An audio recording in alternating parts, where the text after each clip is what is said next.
서울 동국대학교와 중부경찰서가 손을 잡고 학내 성폭력을 막기 위한 체계적인 예방교육에 나서 주목받고 있습니다.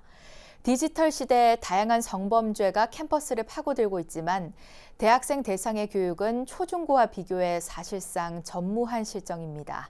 박준상 기자가 중부경찰서 현장을 다녀왔습니다. 진실의 방이라고도 불리는 경찰서 진술조서실.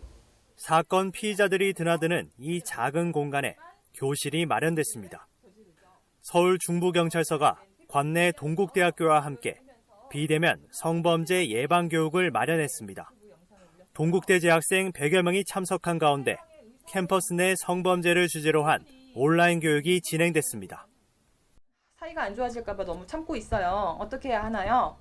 더 참으면요. 그 다음에 중단되는 게 아니라 더 횟수가 많아지고 정도가 심해져요. 의사표시를 단호하게 할 필요가 있습니다.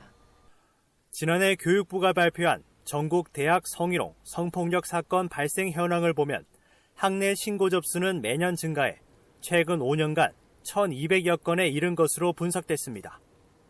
가해자가 학생인 경우가 740건으로 전체의 절반이 넘는 62%를 차지하면서 친구나 선후배 사이에서 성범죄가 가장 많이 발생하는 것으로 파악됐습니다.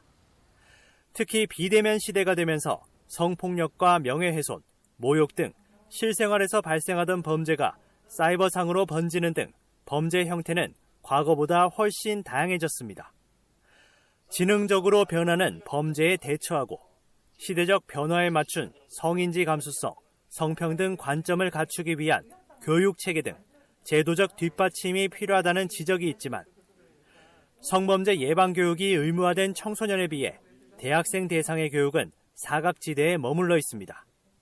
성인지 감수성이라는 게 한순간 생기는 게 아니거든요. 그래서 지속적인 교육을 통해서 좀 자연스럽게 정착이 되도록 하는 어떤 교육이 필요하다고 생각을 합니다. 캠퍼스 성범죄 예방이 실질적 효과를 거두기 위해서는 실무 경험이 녹아있는 경찰관 강의 같은 교육이 조기에 정착돼야 한다는 목소리도 나옵니다.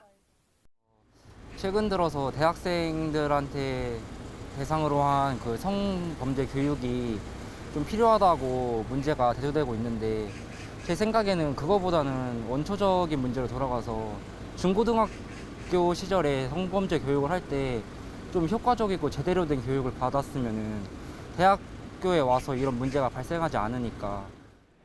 넘쳐나는 디지털 유해 환경 속에 건강하고 건전한 성문화를 만들어 나가기 위해서는 한층 체계적이고 면밀한 교육과 제도적 지원이 필요해 보입니다.